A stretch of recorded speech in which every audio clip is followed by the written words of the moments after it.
All right, man. How you guys doing, man? This is Lucifer here, business and spiritual consultant. Once again, yes. Anyways, okay, I'm gonna stop kidding around. You know, so I just thought of something because I saw something and it made me think because I had a conversation with this specific person about something. We're talking about the danger room in the X Men. See, the thing is, there's this kind of thing where I don't know what the name of that procedure is, but it obviously has a name. Um, but in movies, in television, and television shows and movies, sometimes you watch a scene where the person is getting attacked and he has to fight off a whole bunch of people, but then you realize at the end it was just a holographic image. It was a holographic projection, not image. Sorry, I blanked out there for 2 seconds. A holographic projection, a hard light, a holographic projection. So, you guys are smarter than I am. So you tell me what exactly that's called when they do that in movies. What's the name of that specific style of direct, not directing, but production. Okay.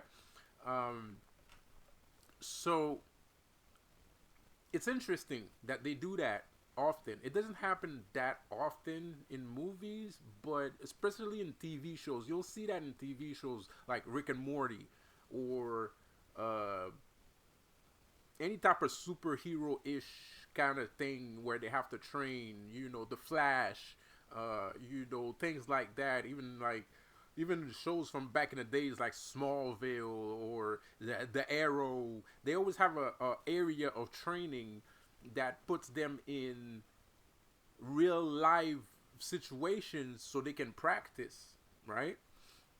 So um it's interesting, that they do that a lot. Cause my notion is, you X Men. I love X Men because X Men did it a lot, and sometimes it was confusing. They did it so much that they played on it. Like, if you've noticed, like, I used to watch that X Men show for the '90s version. I used to watch it a lot, and most of the episodes they are in the danger room, right? Like, most of the episodes start off with them in the danger room. Like, so at some point it becomes hard to decipher if they actually are in the danger room or they're in real life. Which I think the producers did that on purpose, because then we have the illusion theory, the simulation theory that life is just an illusion. So I'm sitting here and I'm thinking, like, they're telling us this shit in our faces. This is in our faces. They're telling us what they're doing because we're living life, right? And we think that our actions define us when it really doesn't. Trust me, I'm a man of action, and uh nothing has gone for the better in my life. I didn't have any rewards for being a man of action. I didn't have any nothing. I have a worse. I have an even worse reputation. I think if I was a coward, I would have a better reputation than being a man of action. Cause all the actions that I took only made people put me in a box and see me as a pariah, right? So people see me as a pariah now because of all the actions that I took that were in my head for the betterment of humanity, right? It wasn't personal for me, it was for the betterment of humanity. Of course, if a person were saved during that process, that's great. That's fantastic for that person. But at the same time, there's more than one lesson to learn. Some people's gonna take it personal Some people. That's why I'm a pariah, because you take it personal. You think you're the problem. No, it's not that you're the problem. Of course, you're a problem because you're trying to hurt people. But the thing you don't understand, the thing is, people that hurt other people are less confident than people that don't hurt other people. People that don't hurt other people are very confident people because they know that they don't need to hurt anyone to get what they want. They just get what they want regardless. So people that hurt other people are a little bit weak minded. They're weak minded. Let's let's call the kettle black here. Let's not tiptoe around. Like, if you hurt other people, you're small minded. And I've hurt other people before. It's not. Sometimes violence is a thing that people like to see and have. There's some people that even enjoy violence, like I said in my other video. There's some cases where there's some people, they look for other people to hurt them, literally. So what was I saying? Where was I going there? So the level of confidence is a little bit lower. So they're gonna be like, oh well, if he does this, then that means he's against us and blah blah. No, you're against yourself. You're against yourself. You're against everything. You know, you're against everything. In certain specific situations, you're against everything. Let's say, assault on a woman. That's bad. That's real bad. That is not helpful for the betterment of humanity. That is really not helpful. You know what I mean? Taxing. When you like pull up on somebody and you take his money, right? That's not good. It's not good. It's not good for humanity. Especially, I'm not saying a grown ass man. If it's a grown ass man, I don't care. I don't really give a shit. If it's a kid, then that's fucked up. You know what I mean? Like, and some people do that. Some people do that. Some people, they tax, people that are smaller or weaker. And also, that's another thing. Attacking people that are smaller or weaker. That's also not helpful. That's not helpful to humanity. So, of course, if I see one or all of the above, I'm going to have a reaction.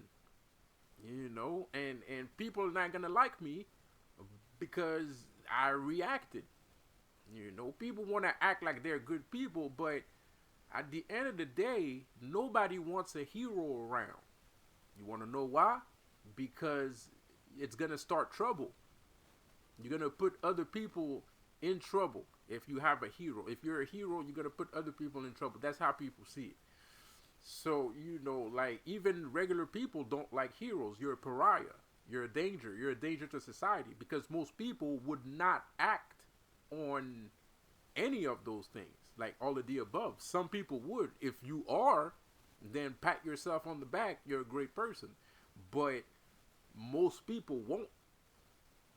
And especially if you act like that all the time, people are not gonna fuck with you. You're danger. You're a danger to society. You're gonna kill somebody. That's how people view that shit.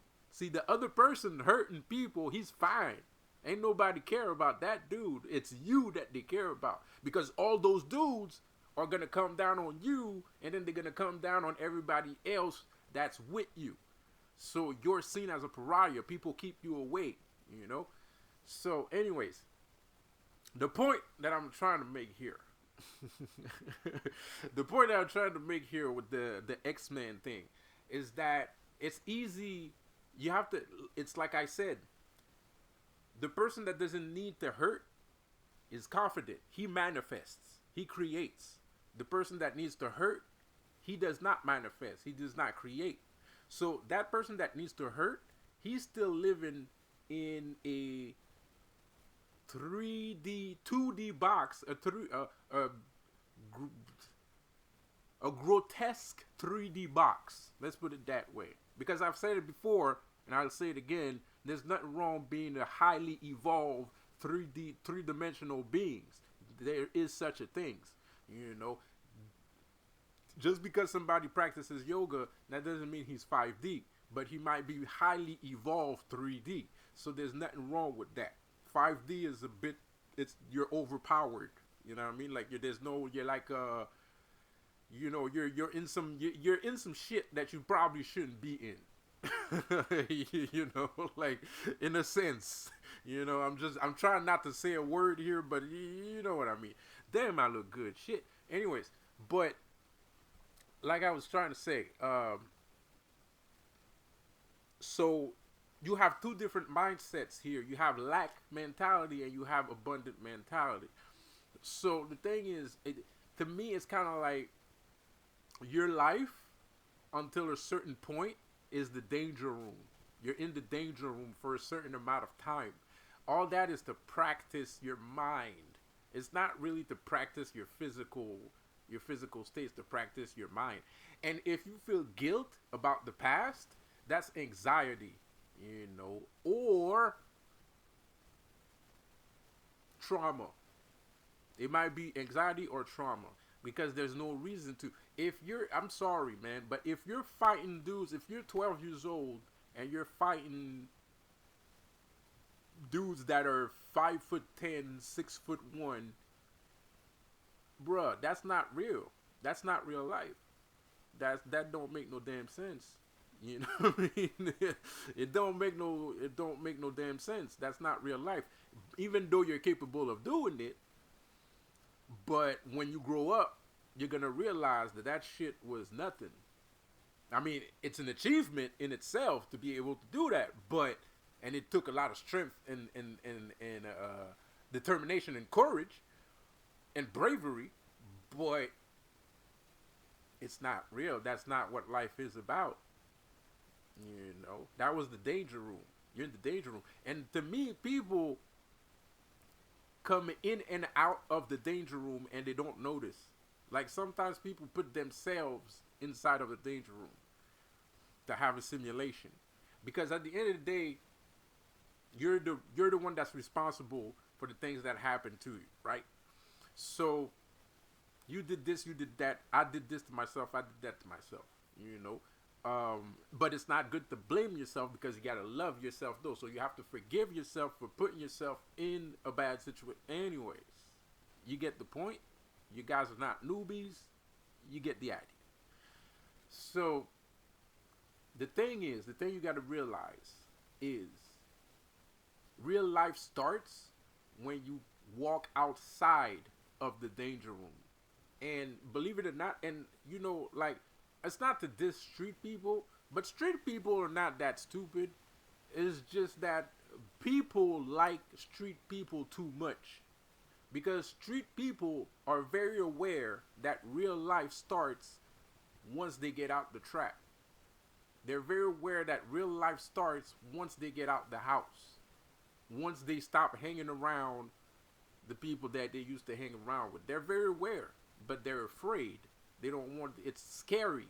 And real life, well, this reality, I'm not going to say real life, but this dimension that the rest of us live in that are not gangsters or things of that matter, it is scary. You could lose your job. You could be homeless. You could lose your job. All kinds of shit. You could have debts until the rest of the entirety of your life. It's dangerous. It's scary. You have to deal with other people. You have to talk to other people. You have to communicate well. It's hard. It's scary and it's hard, and there's a very high probability of failure. That's not what I perceive, but that's how they think, and that's why they rather stay in the trap. It's not because they are not aware that the trap is only the danger room and not real life, because once a gangster finds the right woman, all of a sudden he's not hanging around the boys anymore. If a gangster finds a business opportunity to make legal money, all of a sudden, he's not with the guys he used to roll with anymore because he has a bridge to cross towards this dimension that everybody else lives in, right? So, and I'm saying this because I understand that a lot of people are influenced by this sort of behavior, and they're influenced by the gangster mentality and blah blah blah blah. The hip hop music. I just did a playlist. There's a bunch of hip hop on there. You know, like we're very influenced by hip hop, urban culture. You know, but don't think just because it's different than the culture of societal culture, you know, as the everyday man culture, that makes them less intelligent or less aware of everything that's going on. They're just as aware.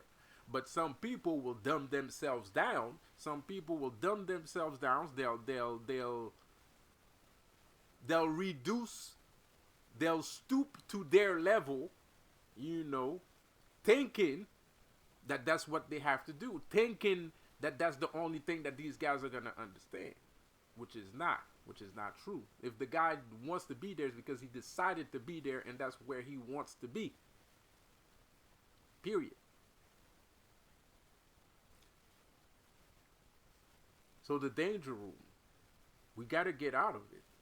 We gotta get out the danger room, man. And a lot of people don't want to get out the danger room. A lot of people are afraid of getting out the danger room. And as I say that, light is turning off.